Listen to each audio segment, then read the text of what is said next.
Ders biraz ince bugün. Bir 6-8 parçadan oluşuyor.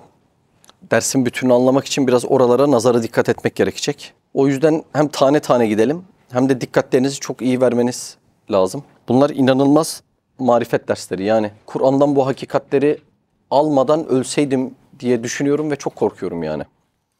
Dünyanın her işinde çok detaylara giren biz, Kur'an olunca ya biz ona inandık geçtik diyoruz. İçindeki detaylar bizi nereye sevk ediyor hiç merak etmiyoruz.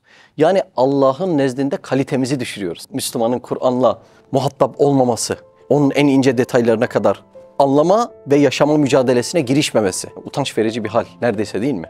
Allah Allah. Raflardaki ürünleri bil, sistemdeki, depodaki neyin var neyin yok tane tane bil. İstoca git mal almak için her birinin milyon milyon adetini bil. Araba sektörüne gir, her birinin vitesine kadar bil. Ama Kur'an'ın neresinde ne var? Seni ne yöne sevk etmek istiyor? Bunları bilme. Yani biraz böyle kabalık olmuyor inşallah ama utanç verici bir durum bir Müslüman için.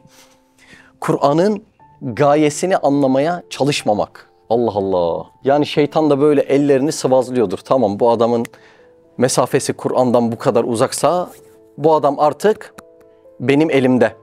Bir de Müslüman bir kültürde büyüdüğünden dolayı arada sırada yaptığı 3-5 güzel ibadeti ben buna dillendirtirim. Ya biz zaten Cuma'ya da gidiyoruz. Ya bizim bir dede vardı. Çok güzel hacca giderdi. Ya işte bizim bir kuzen var. Çok güzel Kur'an okur. Bir sesini duy hocam falan diye böyle birkaç tane de güzel meseleyi anlattırırım. Ben bunu bir de tatmin eder, taklaya getirttiririm diye, değil mi? Şeytan yani hiç mücadeleye girmeden bir insanı kündeye bu şekilde getirebilir. Kur'an orada, adamın aklı, kalbi burada yani. Aralarındaki bu mesafe. Allah muhafaza. O yüzden bu işleyeceğimiz dersler Kur'an'ın hakikatlerini anlatan, hususiyetle de ben şu tefekkürle işliyorum bu dersleri. Sanki Mekke döneminde Efendimiz Aleyhisselatü Vesselam Kur'an'daki tevhid hakikatlerini sahabeye bu misallerle anlatıyormuşçasına. Çünkü değil mi, Kur'an'ın bir ayeti sayfalarca ansiklopedi hakikatini anlamaya çalışsak yetmeyecek bir mesele. Yani öyle bir tefekkürle ben bu dersleri işliyorum. Sanki böyle annesine kavuşan küçük çocuk olur ya, biz de böyle sanki Rabbini yeni bulmuş bir insan gibi. Böyle o küçük bebek annesine kavuştu mu o musluklara yapışır da ağzını dayar, hiç bırakmaz ya. Biz de öyle esma musluklarına yapışıp sanki hiç oradan ayrılmayacakmışız gibi bu derslere ihtiyacımız var. İnşallah toplumda da bu bilinç oturur. İman hakikatleri temelde akla ve kalbe yerleşmeden yapılan amellerimizin birçoğu hamasi ve birçoğu da Allah muhafaza buyursun Allah için değil de insanlar için, yani riya ile olabilir. Riya ile yapılan bir amel sadece iptal olmaz, bir de azabı vardır. Almaya, anlamaya, dinlemeye, hayatıma uygulamaya, Kur'an'ın içindeki derin mesajlar bizi inşallah ihlas sahibi etmeli ve bu da bir Müslümanın mecbur olduğu bir mükellefiyet. Yani derslerin önemini anlıyorsunuz umarım. Dersin anahtar kelimesi bol ve ucuz icat penceresi. Yani icat yaratmak demek. Allah'ın yarattıklarının bol oluşu ve ucuz oluşu. Bu pencereden Allah Azze ve Celle'nin varlığına ve birliğine bakarak Allah Azze ve Celle'yi tanıma mücadelesine girişeceğiz. Evet. Yavaştan başlayalım mı? Rabbi şrah li sadri ve yessir li emri vahlul ukdeten min lisani yefkuhu kavle amma ba'd. Şimdi bir şehirdeki bütün evleri Mimar Sinan yapsa, bütün evleri, kulübeleri, camileri, marketleri, imara dair ne varsa tamamını Mimar Sinan yapıyor. Sen de o şehirde gözünü açıyorsun, orada doğuyorsun ve orada büyüyorsun. Ne olur biliyor musun? Bir, ya hiç Mimar Sinan'ı hatırlamadan yaşarsın. Neden? Güzelliklerin şiddeti zuhurundan. Yani onların içinde doğduğun için farkına varmazsın. İki, ya da her neye baksan Mimar Sinan'ı görürsün. Şimdi bak, kainat mükemmel bir saray ve biz onun içindeki bir ev olan dünyada gözümüzü açtık, dünyada kendimizi bulduk. Şimdi dünyadaki her şeyin, annen, baban, kaşın, gözün, sinek, ceylan, tavşan, dağ, taş, yıldız, galaksi, gezegen, atmosfer ne varsa her şey mükemmel olduğundan dolayı onların içinde doğduğumuzdan fark edemiyoruz. Hangi hastalık bu? Gaflet hastalığı, gaflet. Allah'ın yarattıklarından haberdar olmama durumu. Neden farkında değiliz her şey madem mükemmel? Şiddeti zuhurundan. Her şey o kadar mükemmel ki ve ben de onların içinden dünyaya gelip gözümü açtığımdan bunu fark edemiyorum. Bakın, güneşsiz günümüz yok. Güneş. Dünyanın 1.300.000 katı büyüklüğündeki bir lambayı Allah Azze ve Celle direksiz bir şekilde oraya dikmiş. Direksiz. Şimdi uçan ışık diye bir şey bulsalar, piyasaya sürseler ne olur? Allah Allah. Yıkılır ortalık değil mi işte? Baharsız yılımız yok. Şimdi bugün bizim kardeşlerle annemlere kahvaltıya gittik. Kapının önünde de böyle ağaçlar falan var. Ben de bir süredir şehir dışı, yurt dışı olunca görememiştim onları. Bir gittim, Allah Allah dedim ya, bu asma yaprakları nereden geldi ya? Bu limon nereden geldi ya? Allah, her birisi böyle gelinlik giydirirsin ya birisine. Aynı öyle gelinlik giymiş. Ama biz fark edemiyoruz. Neden? Gafletten dolayı. Güneşsiz günümüz yok. Baharsız yılımız yok. Ama bizde farkındalık sıfır. Neden? Bütün mükemmelliklerin içinde doğmuşuz. Az önceki Mimar Sinan örneği. Şimdi insanın bu mükemmelliklerin içerisinden bunlar varsa bir yaratan vardır diye bir pencere açması lazım. Bugün Üstad Hazretleri bu pencereyi açacak. 33. sözde 33 pencere isimli bir risale var. Her biri farklı bir pencereden Allah Azze ve Celle'nin var olduğunu ve bir olduğunu gösteriyor. Bugünkü pencerede Allah Azze ve Celle'nin icadına bakacağız. İcat? Yarattıklarına. İcat ne demek? Yarattıklarına. Ve bugün şuna şaşıracağız. Ya Rab, senin yarattıkların çok bol. Sayısız yaratıyorsun. Normalde bu kadar bol, sayısız yaratılan ucuz olması lazım. Senin yarattığının emsali yapılamıyor. Ya Rab, normalde bu kadar bol bir şey imal edilse düzensiz olması lazım. Senin yarattıklarının düzeni zerre miktar bozulmuyor. Sanatında hiçbir kusur gözükmüyor. Anladınız mı? Bugün kainattaki icat penceresini açacağız. İcattaki bolluğu göreceğiz ve ucuzluğu göreceğiz. Birbirine zıt şeyler, bak çok enteresan. Hem bol olacak, hem sanatlı olacak, hem de ucuz olacak. Şimdi matematikte biz talebeye formül öğretiriz.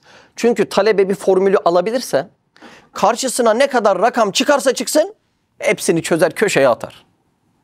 İşte bu dersler imanın formülü hükmünde dersler. Yani şu pencereyi formül hükmünde kalbimize, sinemize alabilirsek, burada kalması iman değil, buraya akması iman. Sinemize formül halinde alabilirsek, ondan sonra istediği kadar rakamlar gelsin, her birisiyle baş ederiz. Başlayalım mı yavaştan derse? Ana hatları anlaşıldı mı dersin? Evet, buyurun. Bismihi Subhanehu. 33. söz, 17. pencere. Bismillahirrahmanirrahim. İnne fis semavati vel ardi le ayatin lil müminin. Muhakkak ki göklerde ve yerde iman edenler için deliller vardır. Allah Allah. Bu deliller kimin için? İman. Bu bir gözlük yani. İman gözlüğünü takıp ben seni kabul ettim diyen insan için muazzam deliller var. Buyurun. Zemin yüzünü yaz zamanında temaşa edip görüyoruz ki. Giriş nasıl? Bak bir tefekkür et. Zemin yüzünü yaz zamanında. Belgesel girişi ya. Doğru mu? Allah Allah. Yani her gün denk geldiğimiz hadiseleri Üstad Hazretleri bir farkındalık oluşturmaya çalışıyor. Zemin yüzü. Ya bahçeni düşün işte. Hiç yok mu kapınızın önünde? Bir tane de mi bitki yok? Ha? Sizin o Nevşehir'de yarasa gübresinden bir sürü bitki var, öyle mi? Bak şimdi düşün onları. Zemin yüzünü yaz zamanında. Belgesel girişi gibi ya. Şimdi Üstad Hazretleri bunların her birisinin bolluğuna dikkat çektirecek. Allah Allah. Şimdi şunu soracak ondan sonra. Bunlar basit olduğundan mı bu kadar bol? Basit mi yani? Bir limon basit mi? Haşa. Yaratabilir misiniz bir limon? Laboratuvar ortamı da sağlasak ya olmuyor işte. Mümkün değil, olmuyor yani. Biraz oynadıklarında diyoruz ki ya bu GDO'lu sakın yemeyin bunları diyoruz. Basit olduğu için mi bol? Hayır. Tek elden çıktığı için bol olduğunu anlayacağız. Niye bol? Tek elde. Bütün kainatı tek eliyle idare eden bir zat. Kün feyekün tezgahına koyduğu anda bollaşıyor işte. Olayı görüyor musun? Basit olduğu için mi bol? Hayır. Ucuz olduğu için mi bol? Hayır. Sanatı bozuk olduğu için mi bol? Hayır. Düzensiz olduğu için mi bol? Bak bollukta bunlar olur. Hayır, hayır, hayır. Ya Rab niye bol bunlar? Tek elden çıktığı için. Yani şunu anladığında la ilahe illallah diyeceksin. Bak onun dersi. Dersin ana hatları anlaşılıyor umarım. Evet. Zemin yüzünü yaz zamanında temaşa edip görüyoruz ki, icadı eşyada müşevveşiyeti iktiza eden. Yani karışıklığı gerektiren. Hani bol bol yaratıyor ya Allah Azze ve Celle. Normalde ne gerektirir bu kadar bol yaratmak? Karışıklığı gerektiren. Ve intizamsızlığa sebep olan Yani bir de bu kadar bol olunca düzensiz olması lazım. nihayetsiz sehavet Yani cömertlik. ve bir cudu mutlak. Yani sınırsız bir cömertlik. Bunun bir farkını anlatayım mı? Şimdi sehavet ne demek? Cömertlik demek. Ama Üstad Hazretleri burada bir de cudu mutlak diyor. Bu da sınırsız cömertlik demek. Şimdi bir misafiriniz geldiğinde bir şey ikram ederseniz buna cömertlik denir. Ama bir şey ikram etmek için misafir ararsanız buna da cuhud denir. Allah Azze ve Celle o muazzam esmalarındaki güzellikleri ikram etmek için misafirleri yaratıyor. Ne oluyor bu? Cuhud-u mutlak. Farkı anladınız değil mi? Allah Allah. Şimdi bizim eski hayalhanemde o tantunicinin üstündeki yer var ya, bir ara bir iftar vereceğiz orada. Aramızda organize olduk. 5-6 tane arkadaş da dedi ki işte ben evden fasulye getiririm, ben pilav getiririm, ben yoğurt getiririm. Tamam mı? Tamam. Veriyor muyuz? Veriyoruz. İftar vakti kapıyı açtık, içeri giren girene. Aman yarabbi, yemek bu kadar kaldı, girenler bu kadar. Ya hiç kimseye yetmiyor yemek. Hemen çıktık dışarı. Ne kadar lokanta varsa. Ama aklına ne gelse yani. Birinden kuru fasulye alıyoruz, birinden pizza alıyoruz. Gittik ne bulduysak aldık ki iftarlarını yemekle açabilsinler diye. Yani gelen misafire yemek yetiştirmek çok zor iş ya. Bir de gelenler deseydi ki ben tavuk döner isterim, ben şinitzel isterim, biz tantuni isteriz, biz Mersin çocuğu diye bir ayrım yapsaydı nasıl olacaktı? Elimiz ayağımıza dolaşırdı. Allah Azze ve Celle'nin misafirlerine bakın. Her birinin elinin yetmediği yerlerde kendine has rızıkları var. Elleri yetmiyor. Allah Azze ve Celle hepsine layıkıyla o rızkı veriyor mu? Veriyor. Ve o rızkı vermek için onları yaratmış. Nedir bu? Cudu mutlak. Sınırsız cömertlik. Evet. İcadı eşyada müşevveşiyeti iktiza eden ve intizamsızlığa sebep olan nihayetsiz sehavet ve bir cudu mutlak, gayet derecede bir insicam Yani uyumluluk. ve intizam Yani düzen içinde. görünüyor.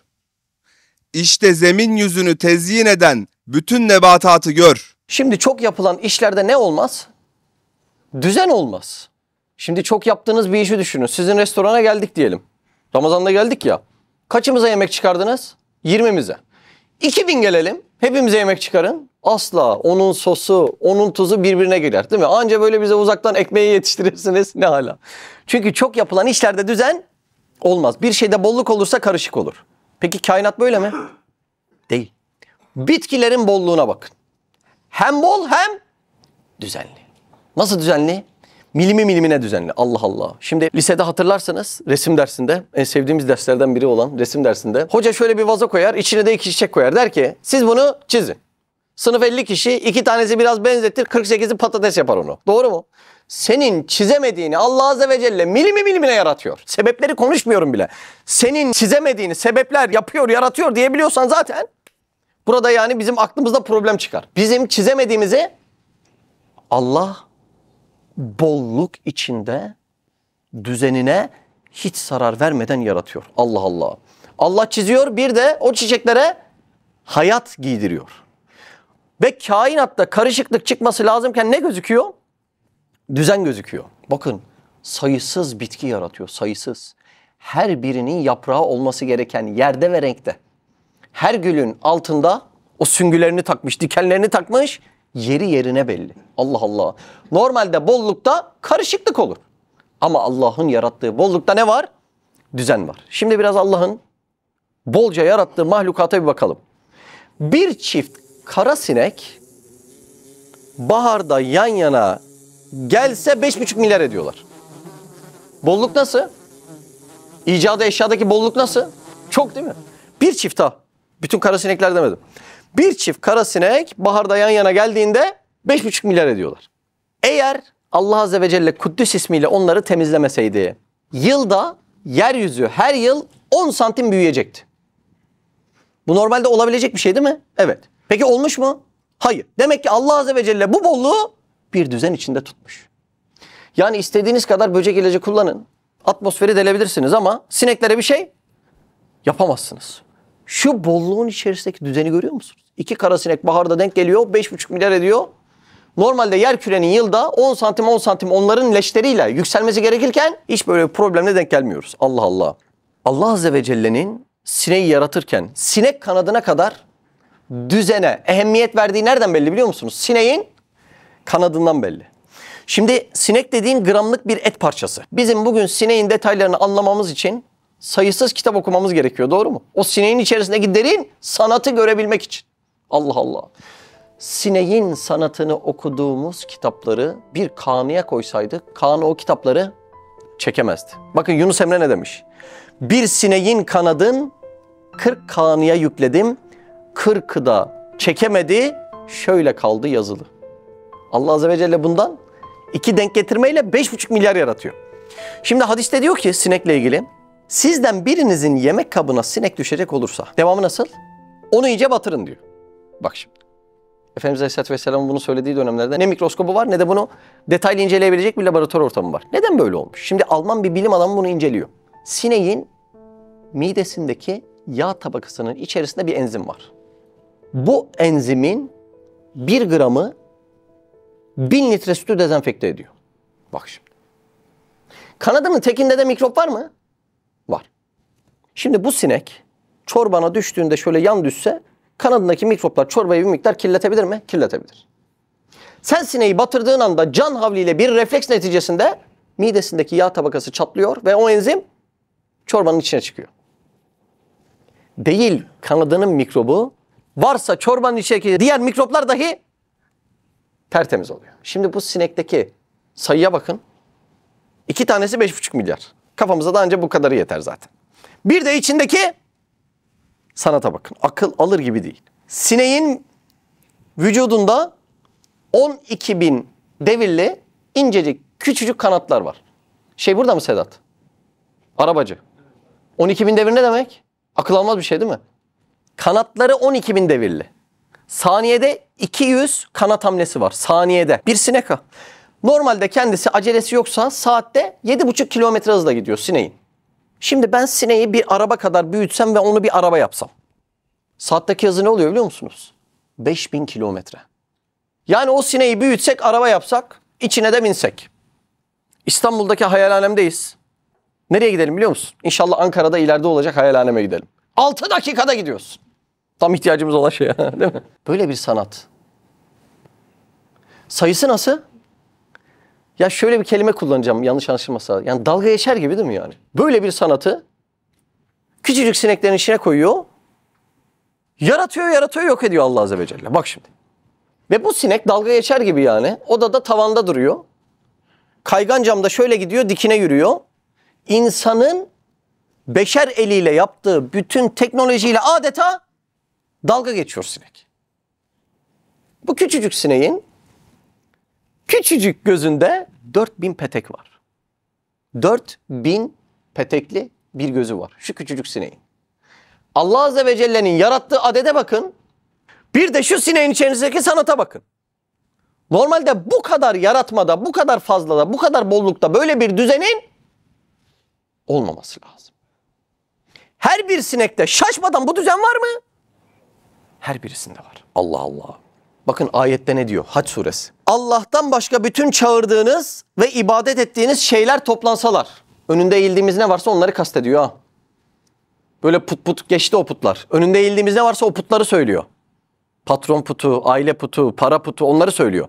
Allah'tan başka bütün çağırdığınız ve ibadet ettiğiniz şeyler toplansalar bir sineği halk edemezler. Ayet söylüyor bu. Allah Azze ve Celle 7 düvele neyle meydan okuyor? Senin şöyle attığın sinekle meydan okuyor. Akıl alır gibi değil ya.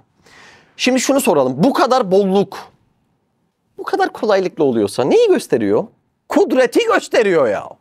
İlmi gösteriyor. Sanatını gösteriyor. Allah Azze ve Celle bir sinekte kendisini tanıtıyor. Kime? Görebilene. Bunların hepsi görene. Körene. Neyle görebilirsin? İman gözlüğü. Allah Allah. Yine Allah Azze ve Celle'nin bu icadı eşyadaki bolluğunu konuşalım mı? Bir mezgit balığı bir doğurmada 200.000 yavru doğuruyor. her birisi de o mezgit balığının üstünde olan sanatlara sahip mi? Sahip. Normalde bu kadar bolluk olduğunda ne olması lazım? Karışıklık olması lazım. Ama her birisi mezgit balığı yavrusu olarak yaratılıyor. Allah Allah. Ya Rabbi hiçbir şey karışmıyor. Mesela 100.000 tanesi deve yavrusu olsa, 200'ü köpek balığı yavrusu olsa, o tohumlar, o spermler karışsa yok. Hiçbiri karışmıyor birbirine. Bu kadar bollukta karışıklık olması lazımken ne görüyorsun? Düzen görüyorsun. Bir kefal balığı bir doğurmada 5 milyon doğuruyor. Her birisinin içerisindeki sandıkçadaki programı, yazılımı, kodları mükemmel sanatlı. Normalde bu kadar bollukta karışıklık olması lazım. Bak kefali de severiz, yeriz ha, değil mi? Hiç karışıklık gördünüz mü kefalde? Ağzına bir bakıyorsun, o ağız değil de karganın ağzı var. Hiç var mı böyle bir kefal? Mümkün değil. Kuyruğuna bir bakıyorsun, balık kuyruğu değil de tilki kuyruğu. Ya Rabbi hiçbir karışıklık olmaz. Hiç karışıklık yok. Subhanallah. Subhanallah. Akıl alır gibi değil. Bir damla turşu suyunu teleskoba koyun, izleyin. Ha onu izlemişsin, ha da bütün dünya toplanmış bir konsere gitmiş, onu izlemişsin. İnsanın ağzındaki mikroorganizmalar beşer nüfusundan fazla, biliyor musunuz? Ya Rab bu kadar mı bol yaratıyorsun? O kadar bol. Ya Rab karışıklık olması lazım aşağı. Bu kadar bollukta karışıklık olması lazım. Var mı? Ağzımız yüzümüz yamulmuyorsa yok demektir. Bir insan düzeni nasıl anlar biliyor musun? Kusursuz düzenin içerisinde bir düzensizlikte anlar. Rahatsız olur da anlar. Hiç öyle bir şey var mı? Mümkün değil. Allah Allah. Bak şimdi. Ve Allah Azze ve Celle bunları bir anda yaratıyor. Konuyu kendimize çevirelim mi? Saniyede 5 çocuk dünyaya geliyor. Yeryüzünde. Saniyede. Bir tanesi 120 milyon sperm içerisinde tevafuk ediyor, öyle dünyaya geliyor. Allah Allah. Ya Rab karışsa onlar. O uyum o şekilde olmasa, hep o düzen içinde mi? Hep o düzen içinde. 120 milyon spermden sevk edilip tevafuk edecek, saniyede 5 çocuk dünyaya gelecek. Bakın bu dünyaya gelen çocuklar, doğru mu, büyüyenler, bunların bir organlarında problem olduğunda doktora gittiğinde aylarca, bazen yıllarca uğraş. Şu an senin böbrek gitti, Allah şifa ihsan eylesin. Ne kadar süre uğraştın? Aylarca, belki yıllarca. Ya bir organımızda bir tane zarar olduğunda aylarımızı, yıllarımızı alıyor. Saniyede 5 çocuk yaratıyor Allah Azze ve Celle. Şu bolluğa bakar mısın? Şu bolluğa, şu düzene bakar mısın Allah aşkına? Allah Allah. Ve biz yaratıldığımızda bebekken 270 kemiğe sahibiz. Ergenlikte bu 350 kemiğe dönüşüyor. Erişkinlikte de 206 kemik olarak sonlanıyor. Yani içeride bir tadilat olmuş mu? Olmuş. Fark ettiniz mi? Yok. Hissettiniz mi? Yok. Canınız acıdı mı? Yok. Sen şimdi omurgadan mıydı ameliyatın? Skolyozdu değil mi? Bak skolyoz ameliyatı oldun omurgadan. Bize fotoğraflarını gösterdi Osman Hocam. Yani en son etler birleşsin diye etini kıyma çekip üstüne serpiştiriyorlar. Yani o kemiğin belli bir düzen ayarını oluşturabilmek için çekilen zahmetli ameliyatı fotoğraflarını gösterdi, bizim gözümüz kaldırmadı. Saniyede 5 çocuk yaratacak. Her birinin sadece kemik meselesinde şu bahsettiğim süreç gerçekleşecek ve hiç kimse rahatsız olmayacak. Şimdi bu düzen değil de nedir? Bu kadar bolluk, bu kadar kolay yaratılıyorsa ne var perde altında? Allah'ın kudreti var. Bak, bu dersin imana bakan çok önemi var. Şimdi şurada bir insan Allah'ın kudretini anlasa. Nasıl kudret? Ya vallahi bu anlaşılacak kudret değil yani. Anca önünde secde edilecek kudret. Allahu Ekber, Allahu Ekber diye secde edecek kudret bu yani. Bu anlayacağın kudret değil. Bir insan bunun işte aklı miktarınca bir miktarını anlasa, iman etse. Sonra da çok talep ettiği, gücünün yetmediği bir iş gerçekleşmediğinde Allah'ım neden bunu bana veremiyorsun demez. Allah'ım neden bunu bana vermiyorsun der. Yani o Allah'ın kudret dairesinde olduğunu bilir. Vermek ya da vermemek Allah'ın kudretinde. Dilese verebilir mi? Çok rahat. Bir de aynı miktarda Allah'ın kudreti miktarında ilmini de anlasa, Allah'ın rahmetini de anlasa, Allah'ın kulunu ne kadar sevdiğini de anlasa bu soruyu da sormaz. Allah vermiyorsa hayırdır der. Allah'ın seçtiği hayırdır der. Öyle mi? Bak şimdi. Allah'ı tanımanın önemini görüyor musun? Psikologlardan, ilaçlardan bulunamayacak huzur bu derslerin içerisinde. Kesinlikle bu derslerin içerisinde ve benim kanaatimce başka hiçbir yolu da yok. içeriden bağıran, çığlık atan duyguları bir şeyleri ağza atıp bir miktar, bir anlık susturup bastırabilirsin. Ama onlar ayaklandığında, şuur yerine geldiğinde yine çığlık çığlığa bağıracak. Bunun tek yolu iman. Tek yolu. Tek yolu. Başka hiçbir yolu yok. Hiçbir yolu. Allah Allah. Şimdi Allah Azze ve Celle bu kadar bol yaratıyor. Sanatları da birkaçına baktık. Nasıl Serhat? Akıl alır gibi değil. Saça girsek, kaşa girsek, göze girsek, kulağa girsek çıkamayız buradan. Ya Rabbi sen bu kadar bol yaratıyorsun. Nasıl bu kadar kolay yaratıyorsun? Şeffafiyet diye bir kanun var. Bir de onu öğrenelim mi? Şeffafiyet. Allah Azze ve Celle'nin bir yasası. Kanunu, şeffafiyet. Bir ateşi olan var mı? Bir ateş verir misin ya? Bak şimdi. Şimdi ben nur diyeceğim. Ben nur deyince siz de en büyük ışık kaynağı olarak düşünün, olur mu? Ama böyle göz görmemiş. Hani güneş yanında hava civa, el feneri değil. Öyle bir ışık düşünün ben nur deyince. Allah Azze ve Celle'nin sıfatları nurdur. Hani dediğim gibi düşünün, tefekkürümüze yaklaşsın diye. Güneş bile yanında el feneri, öyle düşün.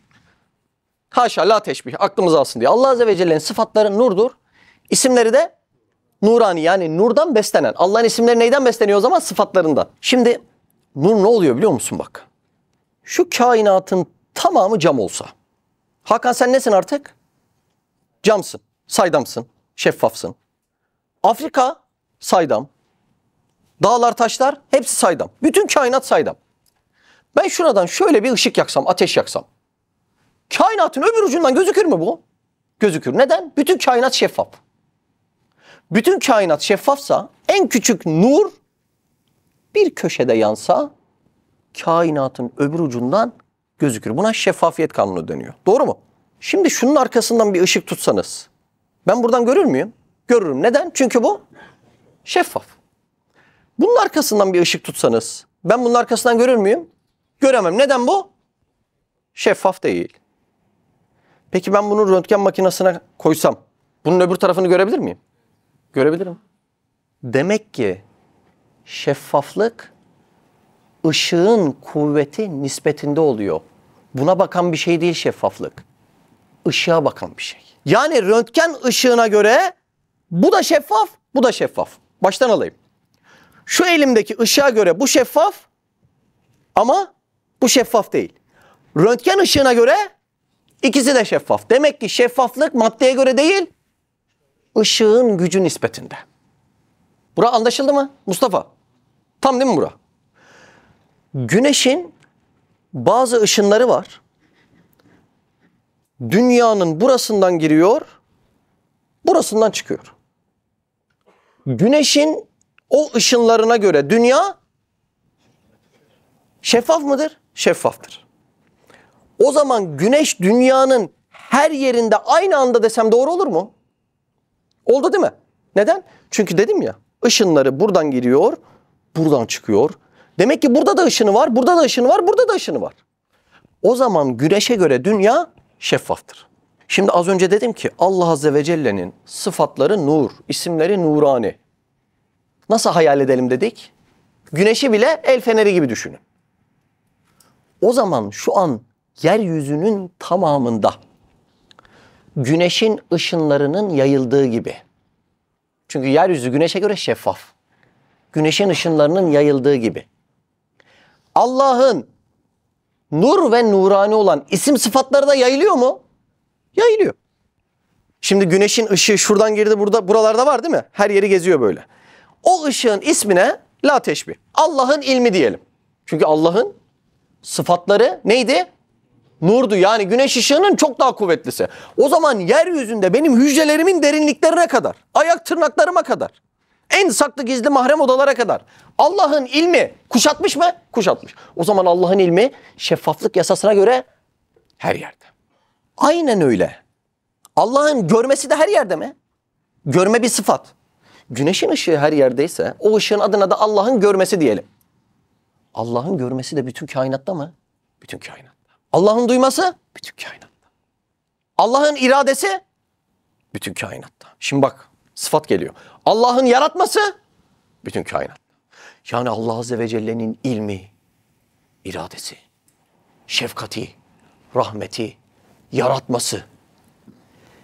En ufak hücre ondan saklanamayacak şekilde her yerde aynı anda sonsuz derecede yayıldığından kün emriyle istediği kadar istediğini yaratabilir. İcadın bolluğunu anladınız mı? Şeffafiyet kanunu icadın bolluğunu bize gösteriyor. Allah Allah. Şimdi beyler, inancın kademeleri vardır. Ben Allah'ı kabul ettim cümlesi bu asrın mikroplarına hayatta dayanamaz. Bizim bu asrın mikroplarına dayanıp ahiretimizi heba etmememiz için Kur'an'ın bahsedip anlattığı şekilde Allah Azze ve Celle'yi bilmemiz ve anlamamız ve iman etmemiz lazım. Kur'an nasıl bir Allah'tan bahsediyor? En mahrem yerleri bile gören, Allah Allah, en sessiz konuşmaları bile duyan, hatta konuşulmayan hatıratı kalbini dahi duyan, istediğini istediği şekilde yaratabilen, her şeye gücü yetebilen. Şimdi bu dersler ne dersleri anlıyor musunuz? Neden önemli iman dersleri anlıyor musunuz? Bizim istediğimiz şeyleri, doğru bildiğimiz şeyleri bile yapamamamızın sebebi bu iman dersleriyle kalbimizi beslemememiz. Gücümüz bile yetmiyor. İnancın mertebeleri vardır. Bu asırda ya ben zaten inanıyorum demek bu asrın mikroplarına hayatta dayanamaz. Yani şu pencere meselesi ne kadar önemli onu tekrar vurgulamak istedim. Hem mizansızlığı ve kabalığı iktiza eden icadı eşyadaki sürat-i mutlaka dahi Yani eşyanın yaratılmasındaki hızlılık, evet. kemali mevzuniyet Ölçülü ve dengeli, evet. içinde görünüyor. İşte zemin yüzünü süslendiren bütün meyvelere bak. Şimdi sürat neyi gerektirir? Kaba ve şekilsiz olmaya gerektirir. Doğru mu? Normalde bir iş süratli yapılırsa ne olur?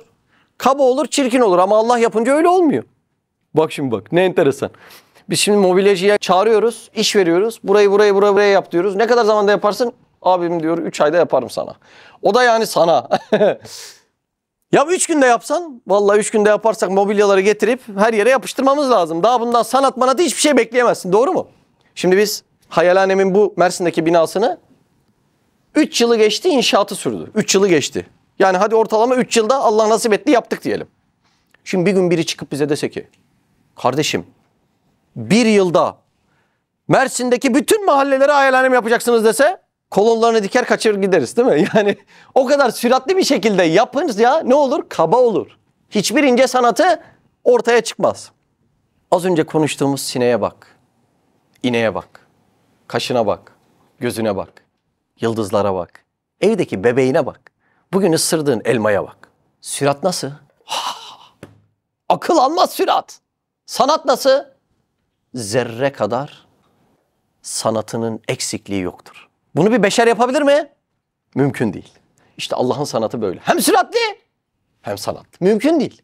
Böyle bir şeyi beşerin görmesi mümkün değil. Ama Allah yarattıysa böyle yaratıyor. Anlıyor musunuz icat penceresini? Buyurun. Hem ehemmiyetsizliği belki çirkinliği iktiza eden kesreti mutlaka Yani çokluk önemsizliği ve çirkinliği gerektirir. Bir şey çoksa önemsiz ve çirkindir. Şimdi elmas çok olsaydı şimdiki gibi elmas olmazdı. Nasıl olurdu elmas çok olsa? Önemsiz olurdu yani. Elması şu bizim ağaçların etrafına beyaz taş koyuyoruz yani güzel süslü olsun diye.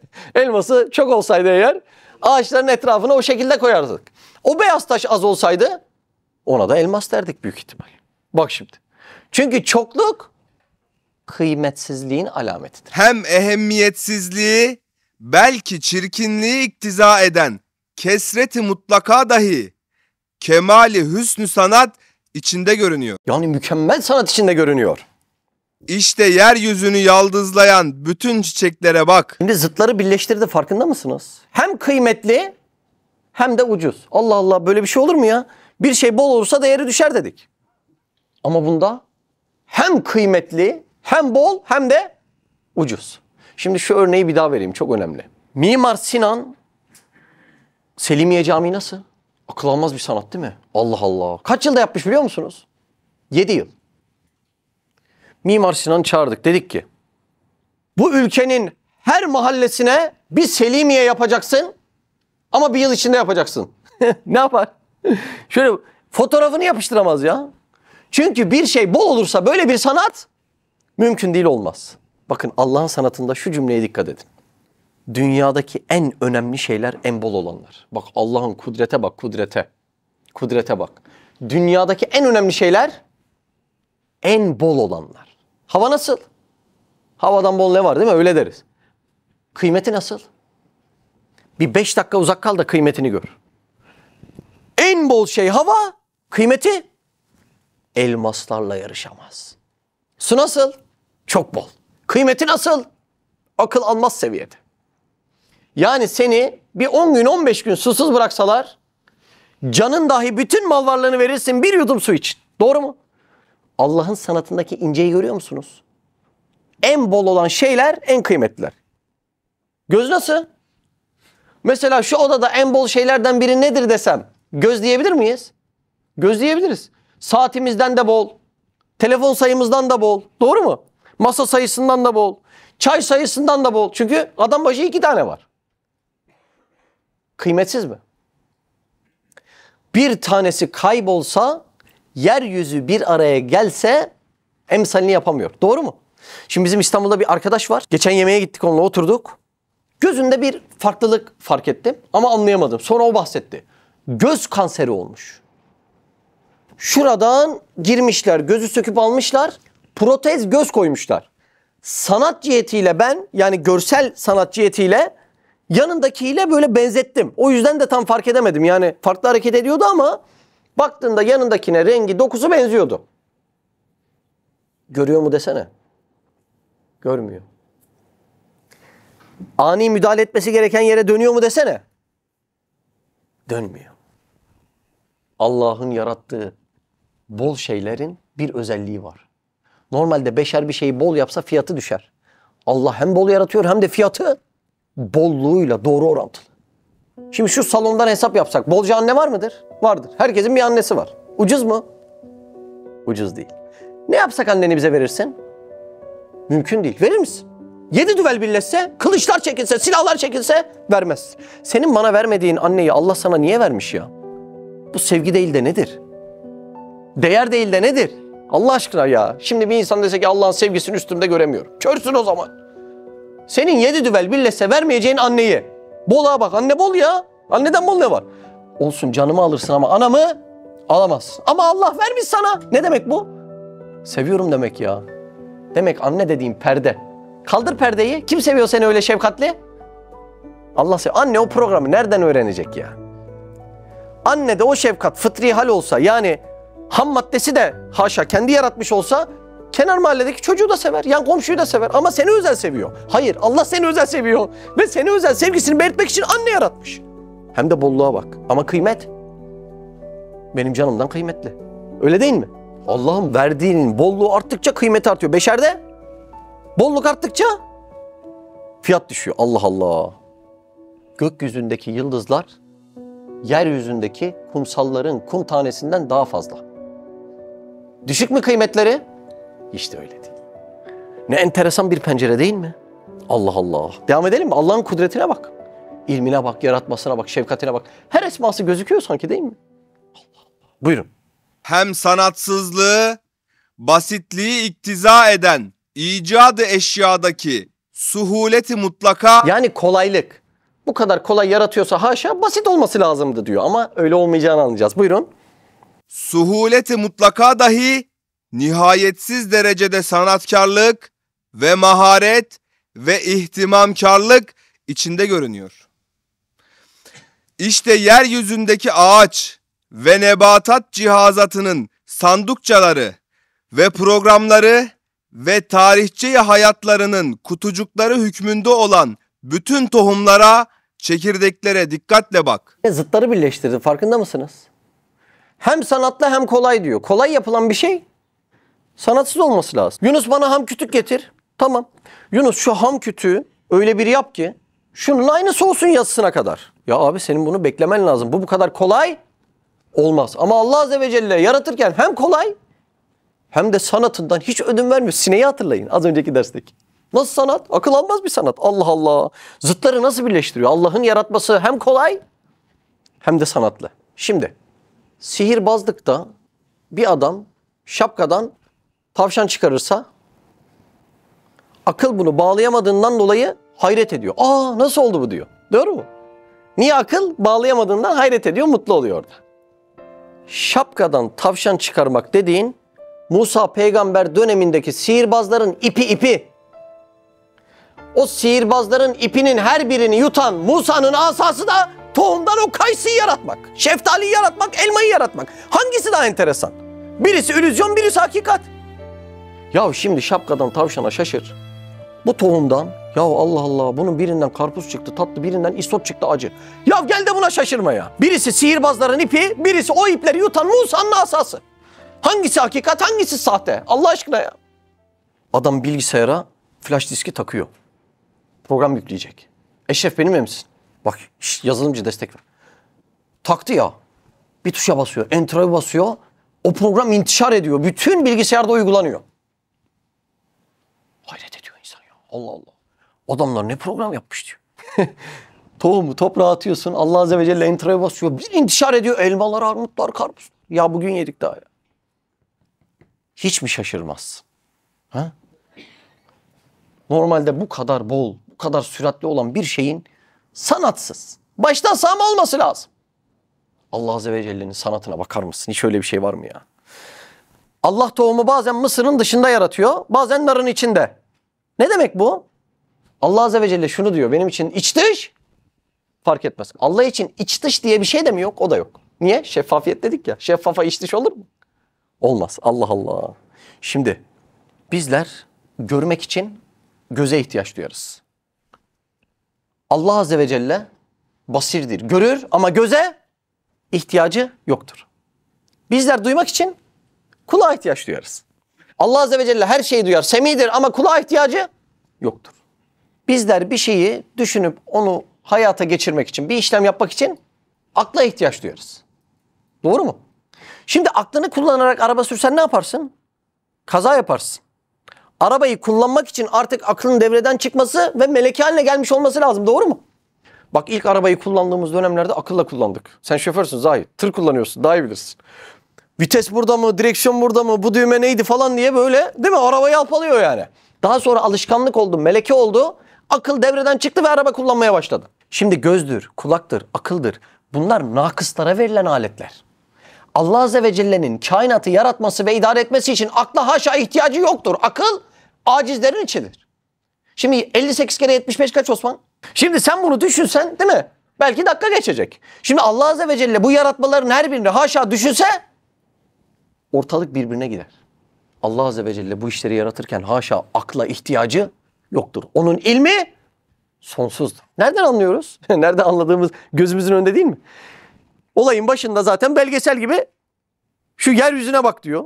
Bir de yaz mevsimine bak diyor. Şu yaratılanları, intişar edenleri bir gör bakayım diyor. 5'ini 10'unu okuduk. Aklımız yerinden gitti. Böyle bir yaratılışta akıl haşa acizlik ifade eder. Allah'ın düşünmesi, yaratması için akla ihtiyacı yoktur. Buyurun devam edelim.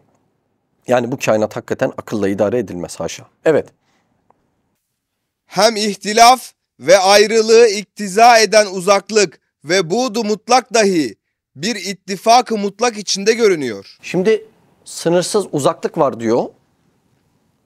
Ama diyor bu uzaklar birbiriyle çok iyi ittifak edip anlaşabiliyorlar diyor. Bu enteresan olacak. Buyur. İşte bütün aktar-ı zeminde zer edilen, Ekilen. her nevi hububata bak. Bak şimdi. Yakın şeylerin birbirine benzemesi ve anlaşması normal midir? Normaldir. Kardeşler birbirine benzer, yakındır. Kardeşler birbiriyle anlaşır, yakındır. Peki uzak şeylerin birbirine benzemesi ve anlaşması beklenir mi? Beklenemez. Bir buğdayı Türkiye'den ek, diğer buğdayı da Afrika'dan ek. Uzak mı birbirine? Uzak. Ama yakın gibi anlaşıyorlar. Aynı yasalara uyuyorlar. Doğru mu? Aynı güneş başlarını okşuyor. İkisinden de ekmek çıkıyor mu? İkisinden de ekmek üretiliyor. Bu kadar uzaklıkta bunların aynı yasalara uyması beşer için imkansız. Ama Allah için sonsuz kolaylıkta. Allah Allah. Çünkü bir şey uzak olursa yönetimi çok zorlaşır. Ama Allah Azze ve Celle için uzaklığın yönetim zorluğu adına hiçbir önemi yoktur. Allah Allah. Bak şimdi. Brezilya'ya bir papatya ektin. Bir tane de Urfa'ya bir papatya ektin. Hatta farklı zamanlarda ektin. İkisi de aynı yasalara uyuyor mu? Aynı yasalara uyuyor. Farklı zamanlarda da eksen aynı zamanlarda açıyorlar. Neden aynı zamanlarda açıyorlar? Aynı zamanda açmasa, arı onları aynı zamanda gezmese, ayaklarıyla bu poleni buraya alıp buralara taşıyıp onların çoğalmasına vesile olmasa nesilleri tükenir. Brezilya'da bir papatya, Urfa'da bir papatya. Mesafe uzak. Normalde birbirine benzememesi lazım. Ama bu kadar mesafeden bile baktığında aynı yasalara uyduklarını görüyorsun. Başlarını kaldırıp güneşe baktıkları mevsim bile aynı. Yoksa zaten nesilleri de devam etmez. Neyi görüyorsunuz şu perdelerin arkasında Allah aşkına? Bazen yanındaki adama bir meseleyi anlatamıyorsun. Ya kardeşim bak şu iş şöyle şöyle diye. Allah Allah. Bu kadar uzaklıktan aynı yasalara uyduruyor Allah. Bu sonsuz ve sınırsız bir kudreti. Bu yaratmanın Allah için hiçbir şey ifade etmediğini, yani sonsuz kolay olduğunu ayan beyan gösteriyor mu göstermiyor. Bak şimdi Hindistan cevizi bir annedir. Ne yer? Toprak yer. Doğru mu? Koyun bir annedir. Ne yer? Ot yer. Bizim annelerimiz bir annedir. Ne yer? Et yer. Ama her birisi anneliğin yasasına uyarak da süt verir. Birbirlerine mesafeleri belki akıl almaz seviyelerde. Ama uydukları yasaya bakıyorsun, aynı yasa. Normalde beşer için imkansız olan hadiseler. Allah için sonsuz kolaylıktaysa şu perdenin arkasından sonsuz kudret ayan beyan gözüküyor.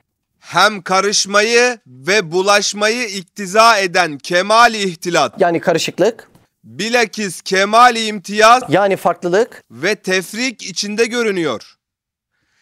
İşte bütün yer altına karışık atılan ve madde itibarıyla birbirine benzeyen tohumların sümbül vaktinde kemal-i imtiyazları, tohumları karışık atıyorsun. Hatta çok uzman birisi olmasa o tohumları yan yana getirir, ayırt edebilir misin Hakan? Mümkün değil, ayırt edemezsin. Normalde bunların yer altında karışması lazım. Alıyorum elime bir avuç karpuzu, kavunu, domatesi, salatalığı atıyorum toprağa. Yahu arkadaş, ben bunları atarken karıştırdım. Sen bunları çıkarırken nasıl birbirinden tefrik ediyorsun da karıştırmıyorsun? Bir tanesine bakıyorsun salatalığı has özellikleriyle çıkmış. Öbürü domatese has, öbürü karpuza has özellikleriyle. Bir avuç toprak. Hem de nasıl biliyor musun? Karanlık karanlık. Biz girsek içerisinde yürüyemeyiz. Birbirimizi göremeyiz. Birbirimizi duyamayız. Duysak da anlaşamayız.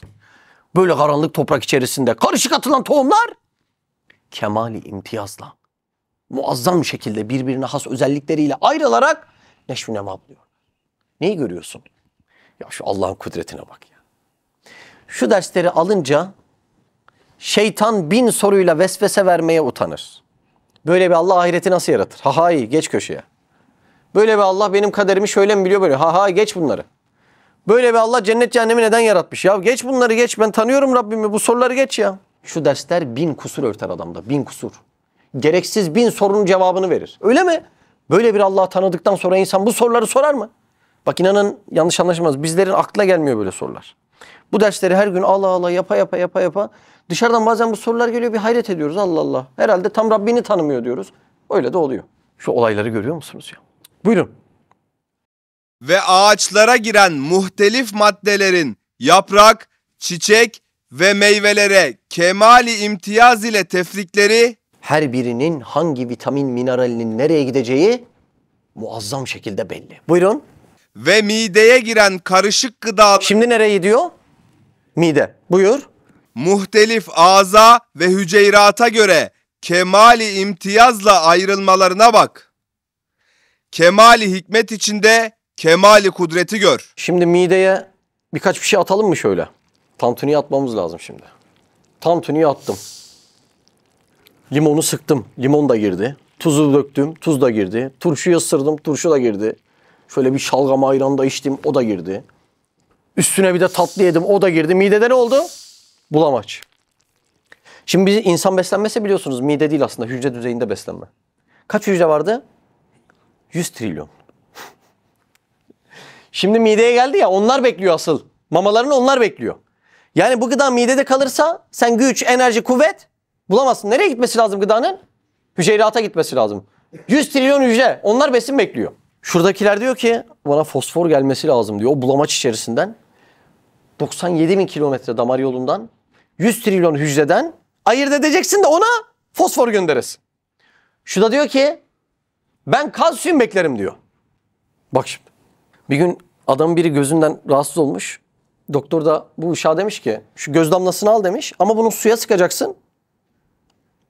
Suya sıktıktan sonra bardakla içeceksin. Yani mideye gidecek, mideden dağılacak. Doktor onu diyor. Bizimki de şöyle bakmış göz damlasına. Ya demiş şimdi mide nere, göz nere demiş. Ben alayım bu damlayı, suyu boş ver demiş böyle. Direkt anlatayım. Hastanede gözünü zor açmış, zor kurtarmışlar gözü. Şimdi bizim mantığımıza göre değil mi? Kafa kafaya değdir tamam, o iş beslenir o. Subhanallah, bunlar mideye girecek. 100 trilyon hücrenin her birisinin ihtiyacı olan gıdayı muazzam şekilde tebrik edip ayrıştıracak. Bu bulamaç mideden bu iş nasıl oluyor ya? Nasıl oluyor? Nasıl?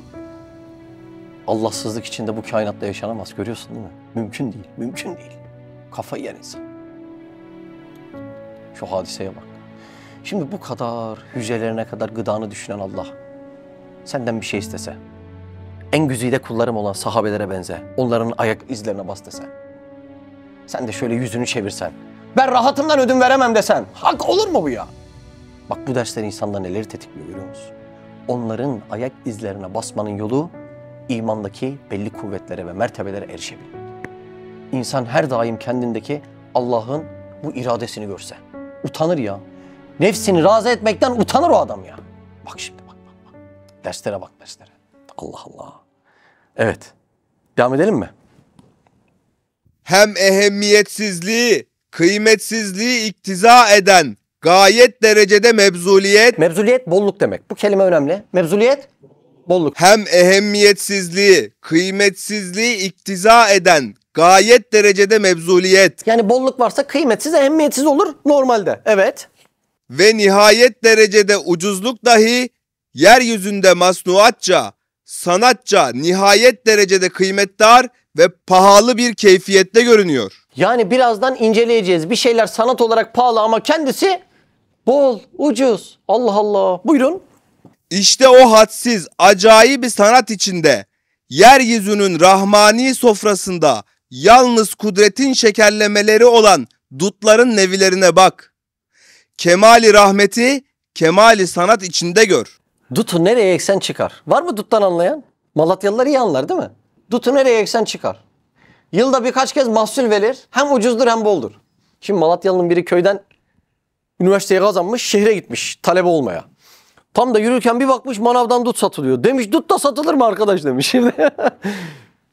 Şimdi bizim çocukluğumuzu ahirette izlesek herhalde bir 6 ayı dut ağacının üstünde geçmiştir öyle değil mi? Bir 3 ayda mısır toplamakla. Bak şimdi. Ya dut dediğin nasıl bol? Akıl almaz bol. Peki sanatça nasıl? Yaratabilen var mı dut? Şu dut bu kadar ucuzluk içerisindeki dut. Bu kadar mebzuliyet yani bolluk içerisindeki dut. Allah Azze ve Celle bunu beşer eline verseydi. Yani beşer inanılmaz sanatlarla bu dutu üretecek, yapacak ve bize satacak. Kaça satardı? Turfanda erik ne oluyor ilk çıktığında? Altın mı daha pahalı, turfanda erik mi? Erik daha pahalı değil mi? Bak şimdi. Yani beşer şu dutu üretebilseydi kaça mektep ederdi, kaça okuturdu bize? Alamazdık. Böyle dut yemiş bülbüle dönerdik. Aa bülbül bile dut yiyor bak. Yani o kadar bol. Ama sanatında en küçük taviz vermiyor. En küçük. Hem mevzuliyet bol olacak hem de bu kadar sanatlı olacak. Beşerin eli, iradesi, gücü böyle bir şeye asla yetişemez. Bunları bizi sevdiğinden yapıyor Hamza. Bak Allah'ın bize duyduğu muhabbete bak ya. Şimdi biz böyle gidiyoruz manavdan para veriyoruz ya. Ya biz bunu tablacıya veriyoruz topladığı için falan. Ya dutu yaratıyor da veriyoruz değil ya. Bunu Allah seviyor bizi. Sen tablacıya ne bakıyorsun? Kaldır. Dünyada bu olunca Allah gözükmüyor işte. O çürük çıktı, o böyle yaptı, o şunu yaptı. Ya boş ver sen bir mektubu oku, bir mesajı oku ya. Bu kadar bol kim kime dut verir ya? Kim verir ya? Allah Allah. Şimdi biz bir gün İzmir'de orada medresenin bir ihtiyacı var. Durumlar da iyi değil. Kemalpaşa'ya çıktık bir arabayla. Kemalpaşa, İzmir Kemalpaşa. Kiraz mevsimi. Kiraz çok meşhur. Çıktık. Böyle arabanın arkasını dolduruyoruz kirazla. Onu da sonra hale götüreceğiz, satacağız. O medresenin o ihtiyacını halledeceğiz. 3 kişi çıktık yola. Şoför de naz yaptı. Abi ben isteyemem ya işte ben geleyim falan böyle. Ya değil mi? Allah Allah. Sanki isteyen kendini istiyor. Çok enteresan. Neyse kaldık 2 kişi. Dedik sırayla bir sen isteyeceğim bir ben isteyeceğim falan. O Kemalpaşa'da da bir kiraz var. Hele o ne diyorlar Napolyon kirazı mı ne öyle bir şey diyorlar. Böyle kafam kadar elma gibi ya. Böyle bir şey yok. Şimdi canımız çekiyor ama medrese kirazı ya, bir tanesini yemeyiz onu. En son bir bahçeye girdik. O kadar düzenli bir sera görmedim hiç. Geldi sahipleri böyle böyle falan. İşte kiraz topluyoruz. Biz onu şey yapacağız. Medresenin ihtiyaçlarını halledeceğiz falan. Neyse adam verdikten sonra dedi ki siz yediniz mi kiraz dedi. Yok dedik yani biz hiç yemedik dedik. Rica etsem bunu da size ikram etsem yer misiniz? Ama bak dedim medrese kirazıyla karışık. Yok dedi bunu size veriyorum dedi. Kotur kotur nasıl böyle kiraz biliyor musun? Ya şu kadarcık kirazı adam ikram ediyor. 2-3 saatlik yolculukta mutlu oluyorsun. Kirazı yaratıp veriyor ya. Elden veren tablacıya mı mutlu oluyorsun? Yaratıp verene mi mutlu oluyorsun? Çok kafamız karışmış bizim ya. Çok kafamız karışmış ya. Vermesen ne olacak? Kirazı yemezsen ölür müsün? Ama Allah kendini, seni ne kadar sevdiğini göstermek için neler yaratıyor ya. Onun parası, o bahçede mi iyi olur, o gübreyle mi iyi olur? Kafamız bullaca döndü. Ya bunların içinden Allah nasıl gözükecek ya? O temiz zihinler nerede? O temiz zihinde bu dersler damıtılmadan güzel iman nerede? Nerede? Görüyor musun ya? Ya biz böyle mevcudata baktığımızda Allah'ın bizi sevgisini göremiyoruz hala ya. Göremiyoruz ya. Az önce anne anlattık ya. İstanbul'da bir kardeş sordu Allah'ın beni sevdiği ne belli diye. Ya kim verir o anneyi dedim. Kim verir ya? Bu bile gözükmüyor. Dibindeki anneyi göremiyorsun. Çocuğu göremiyorsun. Eli kolu göremiyorsun. Böbreği göremiyorsun. Yuh ya. Ya kim verir bunları? Gerçekten soruyorum. Kim kime verir? Kim kime verir ya? Babası oğluna tarla vermiyor ya. Kim kime verir bunları? Ya bu sevdanın karşılığını nasıl vereceğiz biz? He? Allah'tan o yolu da çizmiş. Sahabenin yolunu çizmiş. Başka yolu yok. Yok. Bu derslerin dilde de bir önemi yok. Söyleyeyim ha. Elma verdi, armut verdi. Verdi. Sen ne verdin? Sen de karşılığını vereceksin. Gecelerini vereceksin. Yollarını vereceksin. Gençliğini vereceksin. Öyle karşılığı olacak bunun. Boş yoksa. Buyur. İşte bütün ruh-i zeminde gayet kıymetdarlık ile beraber hadsiz ucuzluk. Zıtları birleştirdi gördünüz mü? Kıymetli ama ucuz. Ya nasıl olur kıymetli ucuz? Ya birleştiriyor işte Allah. Sen gör diye birleştiriyor. Şaşırtıyor ki seni Allah'ı gör perde arkasından. Şu beşer eliyle hiç kıymetli ve ucuz bir şey var mı? Yok ama Allah yaratınca oluyor. Buyur. Ve hadsiz ucuzluk içinde hadsiz ihtilat ve karışıklıkla beraber hadsiz imtiyaz ve tefrik. Yani karışık olması lazım bu kadar bol olunca ama yok hiçbir karışıklık da yok. Muazzam düzen var. Buyur. Ve hadsiz imtiyaz ve tefrik içinde gayet uzaklık ile beraber son derece muvafakat ve benzeyiş. Ve son derece benzemek içinde gayet derecede suhulet ve kolaylık ile beraber gayet derecede ihtimamkârane yapılış. Çok diye haşa baştan sağma mı yapılmış? Olur mu ya? Allah Allah. Bir de özene bözene yapmış. Ya kim kime özenir? Seven sevdiğine özenir ya. Evet. Ve gayet derecede güzel yapılış içerisinde sürat-i mutlaka ve çabuklukla beraber gayet derecede mevzun Ne demekti mevzun?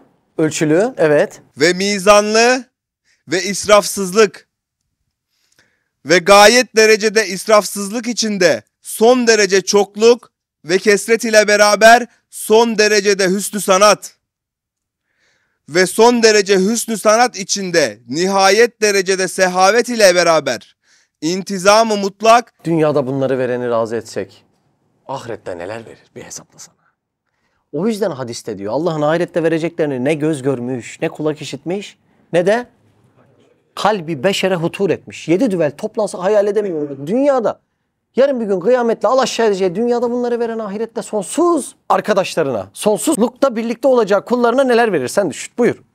Elbette gündüz ışığı, ışık güneşi gösterdiği gibi bir Kadir-i Zülcelal'in, bir Hakim-i Zülkemal'in, bir Rahim-i Zülcemal'in vücubu vücuduna ve kemali kudretine ve cemali rububiyetine ve vahdaniyetine ve ehadiyetine şehadet ederler. Lehül esmaül husna sırrını gösterirler. Şurada şey dedi ya gündüz ışığı ışık güneşi gösterdiği gibi. Bir ufak mesele anlatayım mı? Şimdi az önce güneşin 7 rengini konuştuk. Elvanı sebah. Daha sonra da dedik ki hani o ışıkların renklerini Allah'ın isimleri gibi düşün. Şimdi mavi ışığı la teşbih mesela Allah'ın görmesi gibi düşündüm ve dedin ki mavi her yere yayılıyor demek Allah her yeri görüyor. Yeşili Allah'ın ilmi dedin. Sarıya Allah'ın iradesi dedin, kudreti dedin. 7 rengin hiç olmamasına siyah renk denilir. Yani siyah aslında aydınlığın olmamasıdır. Hususi bir renk değildir. 7 renk birleşirse. Yani Allah Azze ve Celle'nin bu ismini tanıdın. Daha sonra da onları tevhid ettin. Bize beyaz diye öğrettiler de ortaya çıkan şey artık renk değildir. Nurdur. Yani Allah Azze ve Celle'yi muhtelif esmalarıyla tanısan. Ama burada değil, burada. Daha sonra bir gün gelse onlar kalbinde tevhid etse. Artık ortaya çıkan şey renk değil, ayan beyan nurdur. İşte o gün Mimar Sinan'ın yaptığı şehirde gözlerini açan çocuk her neye baksa Mimar Sinan'ı görecektir.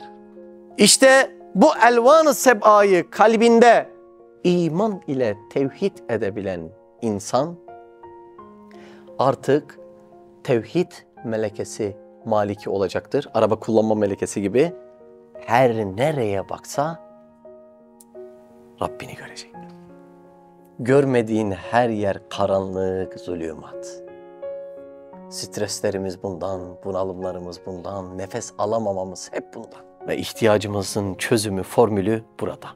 Bu formülü alan bütün rakamlarla, yani musibet ve belalarla baş eder.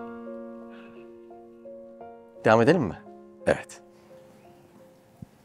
Şimdi ey biçare cahil, gafil, muannit, muattıl.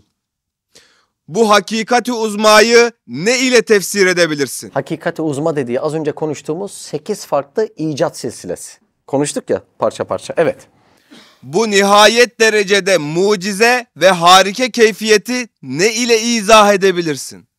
Bu hadsiz derecede acip şu sanatları neye isnat edebilirsin?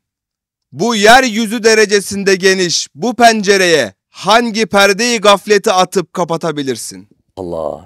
Neden bu kadar geniş? Ya Rabbi birçoğunu göremiyoruz bile. Mesela çizdiğin manzaraların, galaksilerin, gezegenlerinin birçoğuna akıl yetişmiyor. Ya Rabbi neden bu kadar geniş? Sonsuz bir Allah'ın mülkü bu kadar geniş olacak ki sonsuzluğunu göstersin. Yoksa bir yerde bitseydi haşa diyecektin ki Allah'ın da mülkü bu kadarmış. Ama Allah'ın mülkü bitmeyince, hayretinde bitmeyince Allahu Ekber demekten başka şansı kalmıyor. Doğru mu? Niye bu kadar geniş? Niye bu kadar sınırsız? Niye bu kadar sonsuz? Sonsuz olan kendini sonsuzla tanıtır. Adam tablo yapıyor, evine asıyorsun, hayret ediyorsun. Allah'ın yarattığı tablonun içinde geziyorsun ha. Geçen gitmedik mi yeşilliklere? Neyin içinde gezdik? Allah'ın yarattığı tablo. Kuşları uçuyor tabloda. Kimin tablosunu? Yaptığı tablonun kuşları canlı canlı uçuyor. Ağaçları daimi büyüyor. Hangi tabloda var bu? Bir de mülkün içinde gezdiriyor seni. Yaşatıyor seni, yaşatıyor. Aynı boyutta olduğumuz için Allah'ın yarattığı sanatlarla bizzat içinde müşahede ettiriyor bizi. Bak şimdi. Evet. Senin tesadüfün nerede? Tabiat dediğin ve güvendiğin şuursuz yoldaşın ve dalalette istinadgahın ve arkadaşın nerede? Bu işlere tesadüfün karışması 100 derece muhal değil mi? Sabah uyandık şu duvarı çizmişler. İş yerinde, evinde, dükkanında, arabanda. Ne yaparsın gözünü açınca? Kim çizmiş arkadaş bu duvarı? Ha? Eğri bir çizgi var böyle. Aramaz mısın yapanı? Birader kim çizdi? En son sor bulamadın kameralara kadar bakarsın. Ya kim çizdi arkadaş benim evimin duvarını ya? Bir eğri çizgide faili arıyorsun. Yüzümdeki çizgiler, parmaklarımdaki, tırnaklarımdaki, kaşlarımdaki, gözlerimdeki, yıldızların hareketindeki çizgiler. Bu kadar çizginin sahibini gerçekten hiç aramıyor musun? Hiç mi merak etmiyorsun? Allah Allah. Olur mu böyle ya? Yani tesadüf kelimesini ben kullanmaya bile utanıyorum. Hiç tesadüfün işi olabilir mi bu icraatlar ya? Ben bazen derste anlaşılsın diye söylüyorum da tesadüf yani bunlar... Ben bu kelimeleri çok kullanasım gelmiyor. Tesadüf, ateizm, deizm bir şeyler falan yani. Bunları inan düşünmeye yeri yok aslında da bunların. Hiç olabilir mi böyle yani? Allah Allah. Buyurun. Ve şu harika işlerin binden birinin tabiata havalesi 1000 derece muhal olmuyor mu? Yoksa camit, aciz tabiatın her bir şeyin içinde o şeyden yapılan eşya adedince manevi makina ve matbaaları mı var? Evet, şimdi dersin en önemli yerine geldik. Allah Azze ve Celle'nin eşyayı, mahlukatı ne kadar bol yarattığını anladık. Hem bol yaratıyor, hem ucuz yaratıyor, hem sanatlı, hem muazzam düzenli. Sorun var mı? Sorun yok. Ya Rab, iyi de bu kadar bol yaratıyorsun. Birçoğunun yüzünü görmüyoruz, birçoğundan istifade edemiyoruz. Bebek yaratıyorsun, anne karnından çıkar çıkmaz vefat ediyor. İsraf değil mi bu? Soruyu anladınız değil mi? Ya Rab, o kadar yemiş yaratıyorsun, dolu vuruyor düşüyor. Biz yemiyoruz, israf oldu bunlar. Kimi yerlerde meyve yaratıyorsun ya Rab. Olgunlaşıyor, dalından düşüyor, ölüyor yerde, kurda kuşa yem oluyor. Allah Allah. Gül gibi çocuk yaratıyorsun ya Rab. Genç bir yaşına geliyor, bir anda ahirete intikal ediyor. O kadar masraf yapılmış. Şimdi bunlara yazık değil mi? Soruyu anladınız değil mi? Bolluk yaratmayı konuştuk. Ne kadar Allah'ın bol yarattığını, düzenli yarattığını, sanatlı yarattığını. Şimdi diyoruz ki ya Rab, bunların birçoğu bize denk gelmiyor. İstifade edemiyoruz, vakit geçiremiyoruz, yiyemiyoruz, içemiyoruz ama heba oluyor, öteki tarafa gidiyor. Bir gül yaratıyor Allah Azze ve Celle. Bir hafta sonra her birisi yapraklarını döküyor. Ya Rab, ben daha o köye gidemedim. Gidecek vakit bulamadım. Ne oldu bu gülün yaprakları? Hemen soldu gitti. İsraf değil mi bunlar? Şimdi mesela bizim ömrümüze bakalım. Bizim ömrümüz bittiğinde Allah Azze ve Celle bize cennet vaat ediyor. Doğru mu? Doğru. Şimdi bu mantıktan hadi bizim ömrümüz israf olmadı diyorsun. Deveye biniyorsun, o kadar yük yüklüyorsun. Canın sıkılıyor, kesiyorsun. Deveye cennet de yok. Koyunun sütünden faydalanıyorsun. Bir gün acıkıyorsun, kesiyorsun, etini yiyorsun. Koyuna cennet de yok. Daha hayatının baharında kuzuyu şişliyorsun, çeviriyorsun. Doğru mu? Allah Allah. Hamsinin bütün aşiretini yiyoruz. Şimdi bunlara cennet de yok. Ya Rab, bu mevcudatta istifade edemediğimiz veyahut kavuşamadığımız, daha doğar doğmaz ölen çocuk. Öyle mi? Haşa ya Rab, bunlar israf değil mi? Yani bu mevcudatı yarattığın, hem de nasıl yarattığını müşahede ettik. Bu kadar sanatlı yarattın. Bu kadar düzen içerisinde yarattın. Bu kadar milimine yarattın. Ama çocuk doğdu göremedik. Elma pişti yiyemedik. Değil mi? Deve düştü gömdük ama ona da cennet yok. Ya yazık değil mi bu mevcudada? İsraf değil mi? Soru anlaşıldı mı? Anlaşıldı değil mi soru? Bak şimdi. Üstad Rahimullah diyor ki Risale-i Nur'da, her cemal ve kemal sahibi. Cemal güzellik, kemal mükemmellik. Cemal güzellik, kemal mükemmellik. Her cemal ve kemal sahibi cemal ve kemalini görmek, sonra göstermek ister. Bir, görmek. İki, göstermek ister. Allah Azze ve Celle'nin mevcudatı yaratmasının birinci sebebi. Allah o mevcudatı temaşa edince bizim tabirinden aciz olduğumuz mukaddes bir lezzeti bizzat kendisi alıyor. Mevcudatın yaratılmasının %90 sebebi bu. Allah Azze ve Celle mevcudatı yaratıp görünce ondan mukaddes bir lezzet alıyor. Daha sonra da kullarının görüp zikretmesiyle de, yani görmek ve göstermesiyle de başka bir mukaddes lezzet alıyor. Mevcudatın yaratılmasının %10'u da bu. Hani biz dedik ya, ben o elmayı yiyemedim. İyi de o elmayı yemendeki ve orada Allah'ı zikretmendeki gayenin %10'u da sana bakıyor.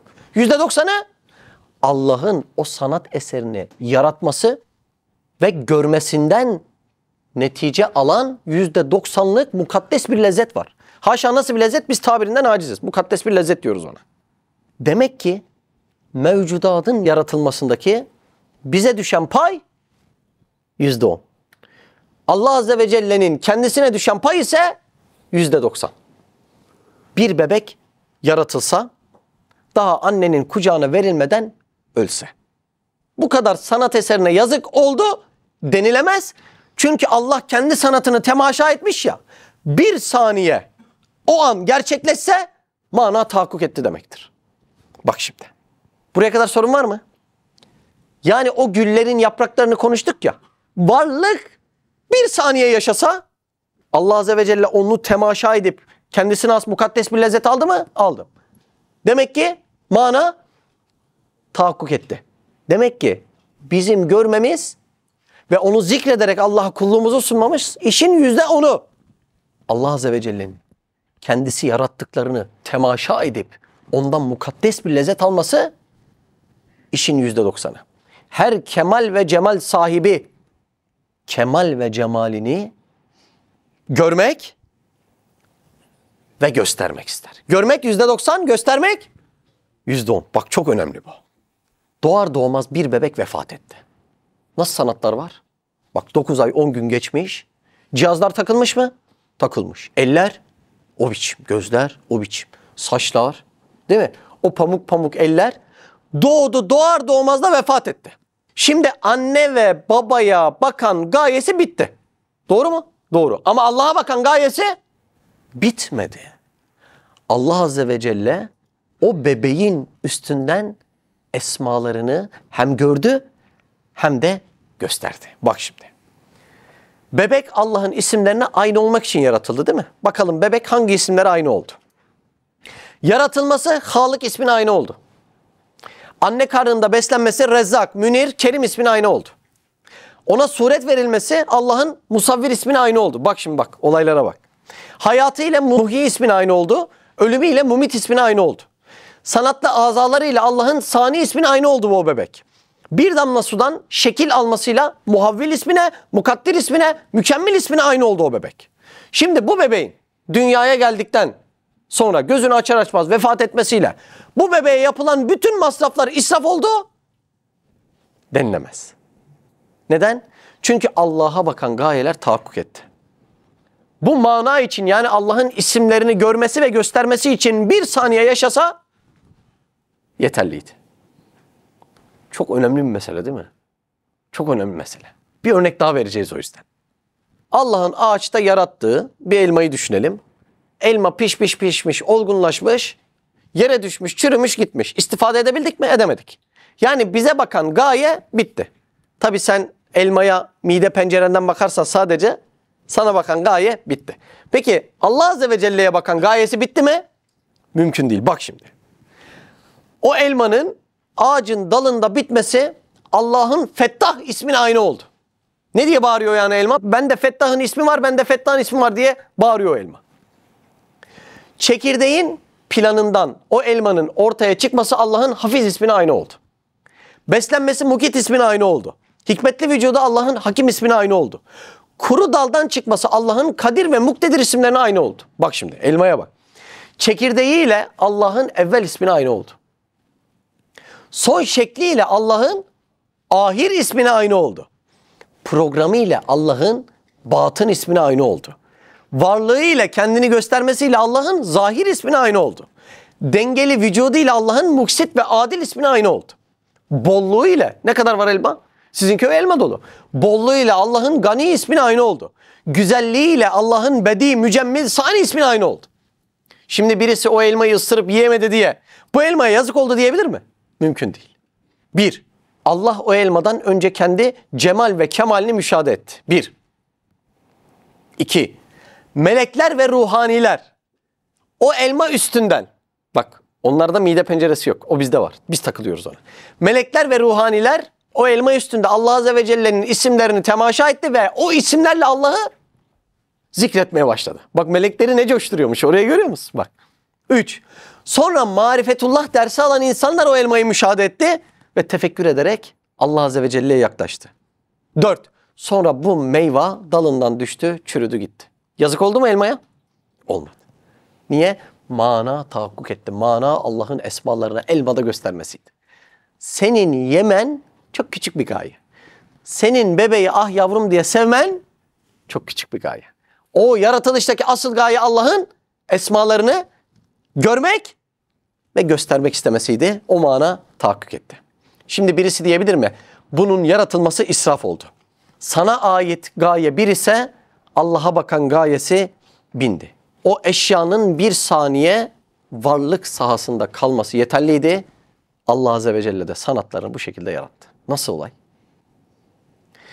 Yani bu bolluğa bizim ulaşamamamız israf olduğu anlamına gelmiyor. İşte bu dersleri bilmeyince, bunlar bağlanmayınca içeride azap oluyor. Ne kadar önemli dersler. Çok güzel oldu değil mi sonu? Allah Allah. Evet. Ders bitti. Allah bu derslerle bize iman mertebesi katsın ve amelimizde rıza-i ilahi olsun. Dilimizde değil, sohbetimizde değil, sadece çorba içerken değil, sadece böyle evde buluşmalarda değil.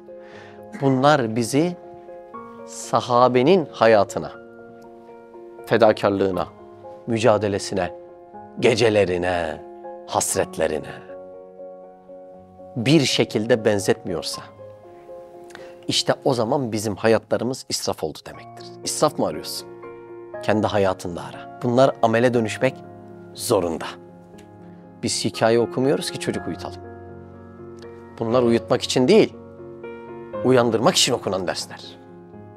Bir insanın cesedini ameliyat etmek için uyutmak lazım. Bir insanın ruhunu ameliyat etmek için de uyandırmak lazım. Bu dersler bize uyandırmıyorsa, ortada israf olan evden işe, işten eşe, eşten çocuğa, çocuktan gömlekçiye, gömlekten berbere koşup Allah'ı unutan ve israf olmuş bir hayat var demektir. Allah Allah. Ömür sermayesi pek kısa ve lüzumlu iş çok var. Bu dersleri gıda olarak alıp koşmamız lazım. Birisi öyle diyor. Sarban deveci demek, sarban. Ey sarban-ı müşfik, ey şefkatli deveci. Hiç olmadın mı aşık? Hiç aşık olmadın mı sen?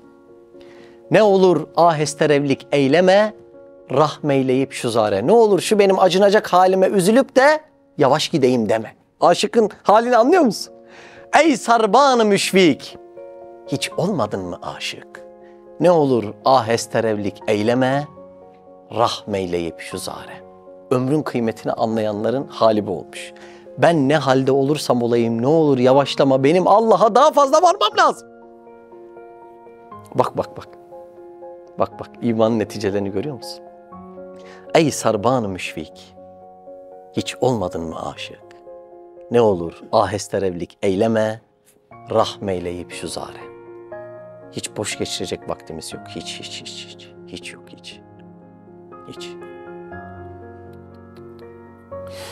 Bir gün bir hasta oldum. Tam böyle iptal oldum yani. Gözüm hani oluyor ya öyle, gözünü açamıyor insan, kafasını kaldıramıyor. Terledim ettim böyle, hatta bir ara şuur bile oluyor, böyle yorgunluktan bayılıp gidiyorsun gibi. Gözümü açtığımda çok huzurluydum. Çünkü iradem dışı bir rahatlığa sevk edilmiştim. Ama iradem ve şuurum yerindeyken 10 saatimi yatakta geçirsem, 10 saatimi boş işlerde geçirsem, o 10 saatimi nasıl Allah'ı razı ederim diye proje üretmesem o günüm cehenneme dönüyor. Yani iradem elden gittikten sonra ne olursa olsun huzurlu oluyorum. Ama iradem elimdeyken Allah'ı hatırlayacak bir an yakalamaya çalışmazsam o günüm cehennem gibi geçiyor. Öyle acelemiz var, öyle. Halimiz ne olursa olsun koşmamız gereken bir ömür var, öyle. Anlıyorsun değil mi Mustafa? Ya. Ey sarban-ı müşfik, hiç olmadın mı aşık? Ne olur ahesterevlik eyleme, rahmeyleyip şu zare. Allah Allah. Evet. Subhaneke la ilme lena illa ma allamtena inneke entel alimul hakim ve ahiru davana enelhamdülillahi rabbil alemin. El Fatiha masal.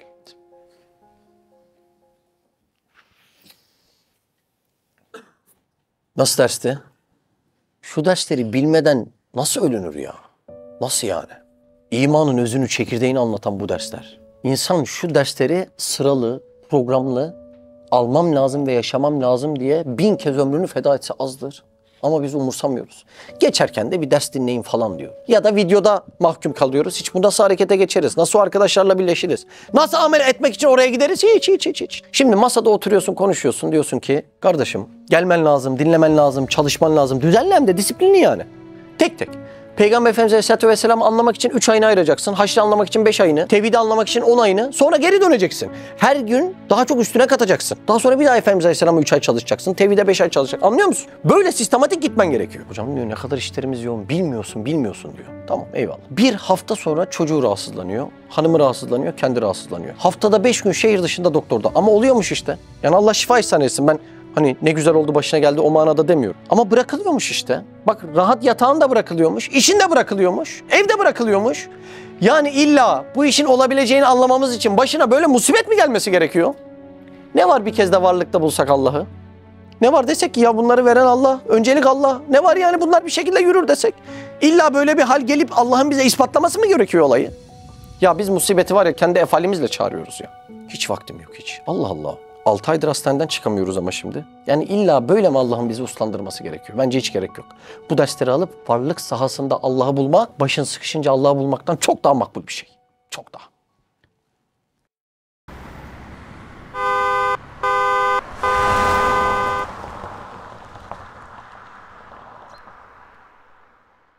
Çıkmazdayım ya Rab.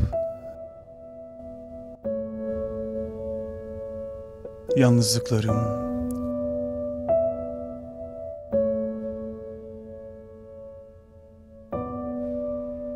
yorgunluklarım,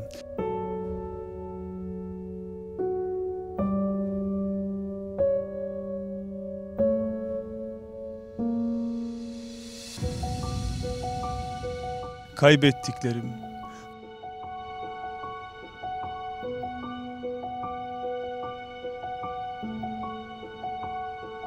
kalbimi acıtan, hayatımı zindana çeviren ne varsa hepsini aldım, geldim huzuruna. Ve hepsinin ilacını buldum bu kitapta. Kalbimin yaralarını sarıp huzur veren şu iki zikir. Ya Baki, entel baki. Ya Baki, entel baki.